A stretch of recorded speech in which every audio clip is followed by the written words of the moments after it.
Les saludamos desde el púlpito de la Primera Iglesia Bautista de Gurabo una vez más. Que el Señor les bendiga. Hoy vamos a meditar en torno a una lectura de los libros sapiensales. Se trata del libro de Job y en el capítulo 1, los versículos del 1 al 5 que voy a leer en el nombre del Padre, del Hijo y del Espíritu Santo. Hubo en tierra de Uz un varón llamado Job, y era este hombre perfecto y recto, temeroso de Dios y apartado del mal. Y le nacieron 7 hijos y 3 hijas.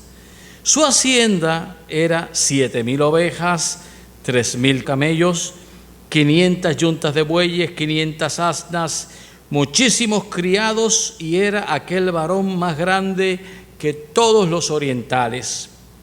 E iban sus hijos y hacían banquetes en sus casas, cada uno en su día, y enviaban a llamar a sus 3 hermanas para que comiesen y bebiesen con ellos.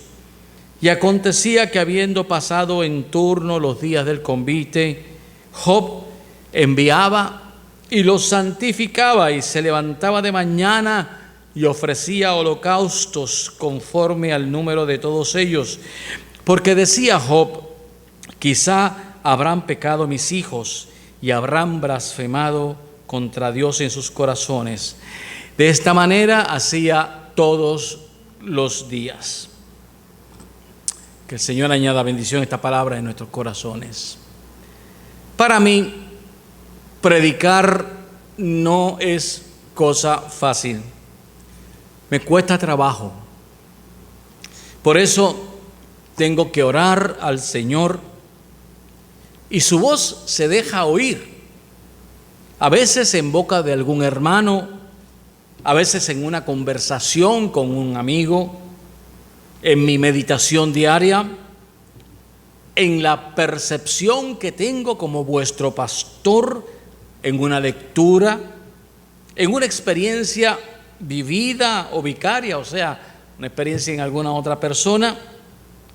En ocasiones una frase me guía a un texto bíblico.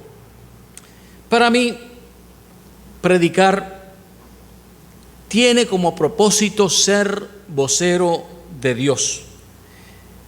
Pero ser vocero de Dios en medio de un mundo que necesita a Dios. En otras ocasiones, predicar es ser vocero de Dios en un mundo a quien no le importa a Dios hasta que las cosas van mal. Siento temor al hacerlo porque es una gran responsabilidad, y trato de predicar en forma sencilla y pido perdón al Señor por alguna cosa que pueda malinterpretarse. Después de 40 años en el ministerio de la predicación, he tratado siempre de respetar la palabra, así como a los oidores de la misma. He sentido la necesidad de compartir esta inquietud con ustedes, porque a veces lo que el Espíritu Santo pone en nuestra mente implica trabajar temas difíciles que necesitan no solo mi esfuerzo, sino también el esfuerzo de ustedes que nos escuchan. El cristiano que se sienta un domingo en una banca del templo tiene la santa obligación de acompañar al proclamador en la búsqueda de la verdad, en la búsqueda de la verdad que se plantea, que esa escritura plantea. Y este es el caso no solamente de este momento, sino de siempre. El proclamador tiembla en reverencia a esta poderosa palabra, y los oyentes escuchan con inteligencia. 2 elementos importantísimos que son necesarios para una correcta interpretación de la palabra de Dios. y de la voluntad de Dios para nosotros. Proclamador que tiemble y oyente que escuche con inteligencia. Lo que quiero decir con esto es que en nuestras iglesias no debe haber opción de entretenimiento, y menos la iglesia debe ser un lugar de manipulación. Dios es quien preside este culto y su palabra tiene el poder de transformar nuestro pensamiento para bien. Bendito sea su nombre. La escritura que hemos escogido en esta ocasión es de todos muy conocida, pero muy poco entendida. Hay un planteamiento muy serio aquí. Este libro, o el autor del mismo, maneja un tema fuerte. Es el tema del sufrimiento y por qué la gente buena y la gente justa sufre. Y les adelanto desde ya que no hay respuesta clara a esta pregunta. De hecho, quien trate de justificar teológicamente este asunto se enfrenta con una pared monolítica, es decir, una pared de piedra imposible de franquear. Desde tiempos muy antiguos se ha tratado de explicar la tragedia del dolor. Lo más que hemos podido hacer es intentar darle sentido a lo que nos pasa. O sea, aprender de ello. Nos preguntamos, ¿por qué hay hambre en el mundo? ¿Por qué hay muerte? ¿Por qué hay injusticia social en el mundo?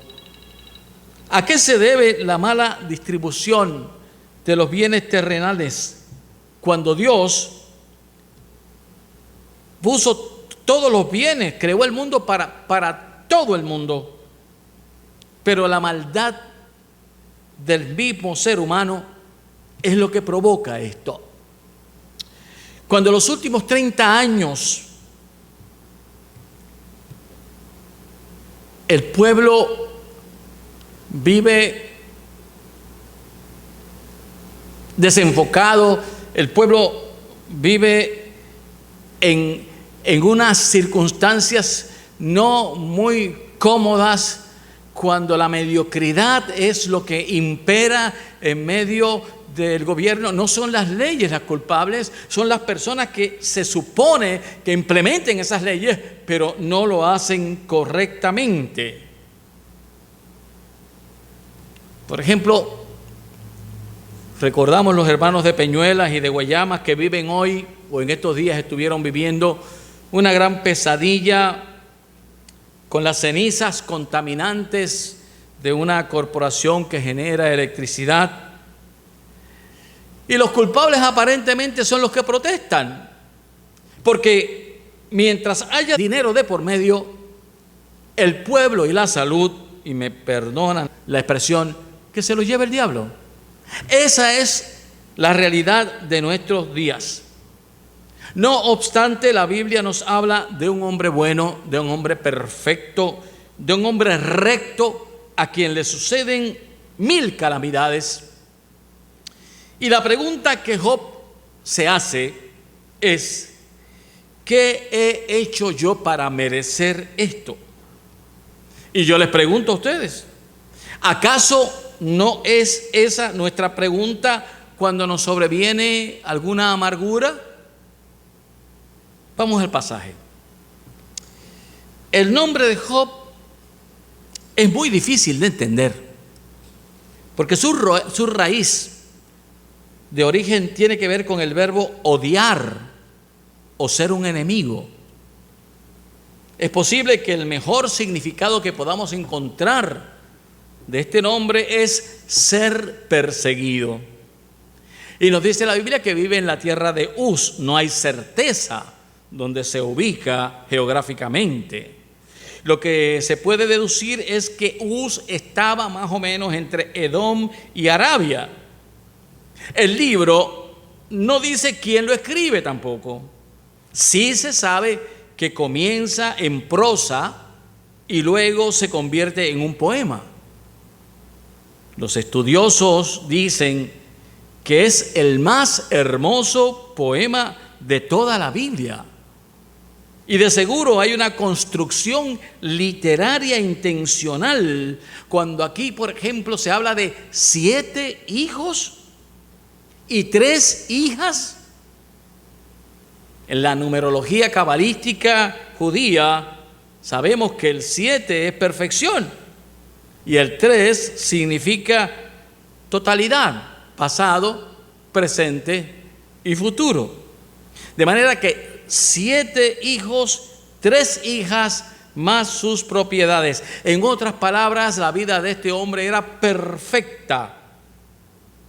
Quiere decir recta, sin doblez. Y para propósito de este sermón, el versículo 5, nos vamos a detener ahí porque dice en el versículo 5: y acontecía que habiendo pasado en turno los días del convite, Job enviaba y los santificaba, y se levantaba de mañana, ofrecía holocaustos conforme al número de todos ellos, porque decía Job: quizá habrán pecado mis hijos y habrán blasfemado contra Dios en sus corazones. Y de esta manera hacía todos los días. Estos muchachos fiestaban mucho, fiestaban todos los días. Los hijos de Job se pasaban la vida fiestando. Y vemos entonces cómo este padre, preocupado por las posibles acciones de sus hijos, trataba de aplacar a Dios dentro de su concepto a través de holocaustos, es decir, sacrificaba animales vertiendo su sangre por si acaso sus hijos pecaban contra Dios. Y aún así nos dice este libro que sus hijos perecieron. No quiero entrar en el papel de Dios y el diablo, pues el autor le da a ambos características interesantes. Le da características antropomórficas, es decir, antros es hombre, morfo, forma de hombre, formas de actuar humanas, como es la apuesta de Dios que Dios hace con el diablo, asegurando que Job no va en ningún momento a blasfemar. Esto es una construcción literaria. Dios no tiene que ponerse a hacer apuestas con el diablo, por supuesto. Esto es una construcción literaria para demostrar un mensaje. Esto, mis hermanos, es un recurso literario del autor. No responde a la personalidad de Dios, por supuesto. Igual pasa con Génesis, cuando leemos en Génesis capítulo 6, versículo 6: y se arrepintió Jehová de haber hecho hombre en la tierra, y le dolió su corazón, refiriéndose al diluvio. Y en Éxodo 32, 14, que dice: entonces Jehová se arrepintió del mal que dijo que había de hacer a su pueblo, cuando Moisés intercede por su pueblo. Y en 6 ocasiones en el Antiguo Testamento se plantea que Dios se arrepiente de algo. Que Dios se arrepiente. Pues Dios no puede arrepentirse por su naturaleza, porque si Dios se arrepiente, implicaría que Dios comete errores, y Dios es perfecto. Es Dios omnisciente, es decir, todo lo sabe. Es Dios omnipotente, es decir, todo tiene el poder. Es Dios omnipresente, es decir, está en todos lados. Y es Dios infalible, el único que no falla es Dios. Pero los autores de estos escritos le atribuyen a Dios características humanas. Pero hay que afirmar que nosotros los seres humanos somos imperfectos, Dios no. Pero no nos desviemos del tema. Hemos dicho y sostenemos que el sufrimiento es real, nos ha tocado. El dolor, la muerte, las tragedias atacan a buenos y malos, a santos y pecadores. Y es precisamente por ello, mis hermanos, que necesitamos de Dios. Por eso Él se presenta en el Nuevo Testamento como el buen pastor. Por eso Él se presenta como aquel que nos protege. Por eso la tercera persona de la Trinidad, el Espíritu Santo, tan mal entendido por tanta gente, se presenta en la Biblia sobre todas las cosas como el Consolador. De manera que eso de hacer temblar a la gente y de esas experiencias sensoriales, o que alguien llore y muchas cosas más, bueno, podrán ser en algún momento buenas, no las criticamos en ese sentido, pero son expresiones emocionales y expresiones humanas. El Espíritu Santo no tumba bancos. El Espíritu Santo no bota espuma por la boca.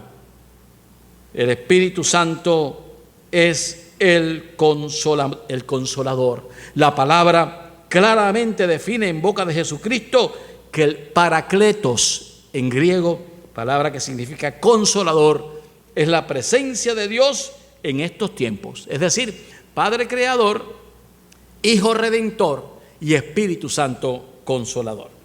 Y esta es la bendición de cada creyente, mis hermanos, la esperanza que luego se convierte en certeza de que usted, aunque no lo entienda ahora, Dios habrá de darle la victoria. Aunque como Pablo dice en 1 Corintios capítulo 13, versículo 12, ahora vemos por espejo oscuramente, pero entonces veremos cara a cara.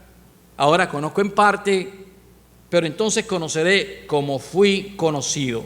En otras palabras, bendito sea su nombre, hay una promesa de victoria por parte de Dios para sus hijos que creen y que confían en Él. Hago señalar que el espejo de nuestros días dista mucho del espejo del cual habla Pablo. Los espejos de hoy día reflejan prácticamente una copia perfecta de lo que nosotros somos, pero en tiempos de Pablo, al momento de escribir 1 Corintios, las cosas no eran así.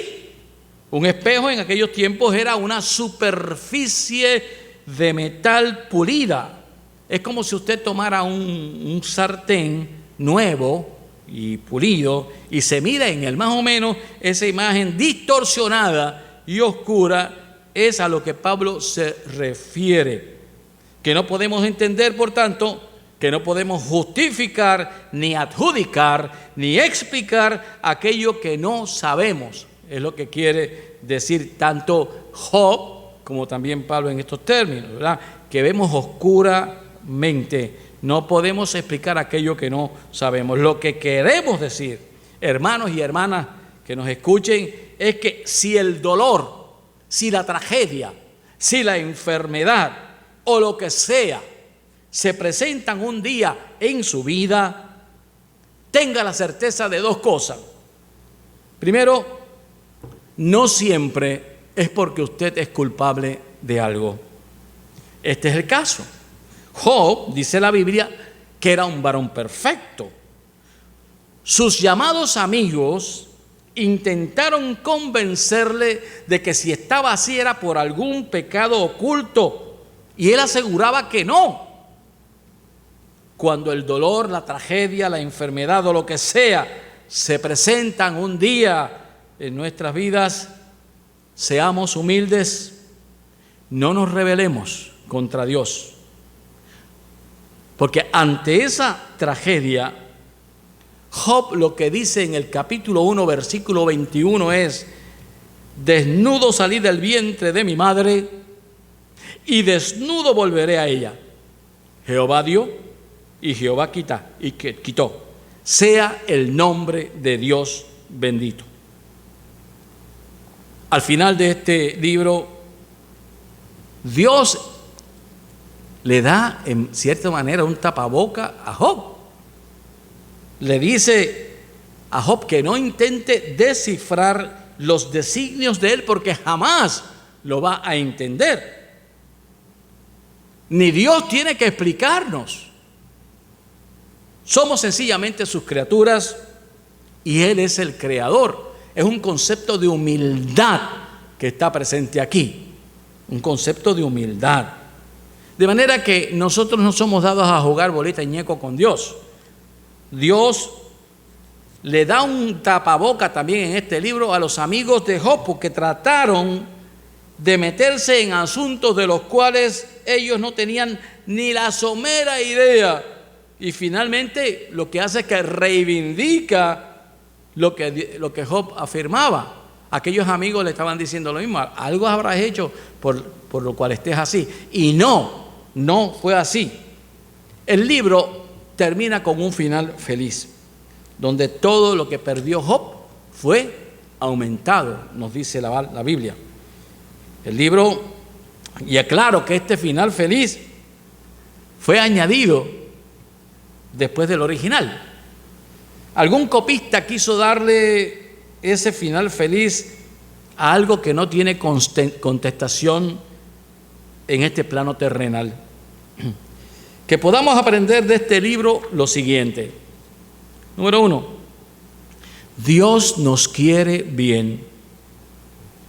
Dios nos quiere felices. Dios nos quiere saludables. Pero el problema es que nuestra naturaleza humana propende a muchos males. Y en ocasiones, gente inocente sufre por la maldad de otros. Por eso debemos ahora y siempre recordar que nuestro paso por este mundo es efímero, es decir, es corto. Y si nuestra mirada está puesta solamente en este mundo, quiere decir que no hemos entendido el mensaje del Hijo de Dios en Juan 16:33, cuando dice: estas cosas os he hablado para que en mí tengan paz. En el mundo tendrán aflicción, pero confíen, yo he vencido al mundo.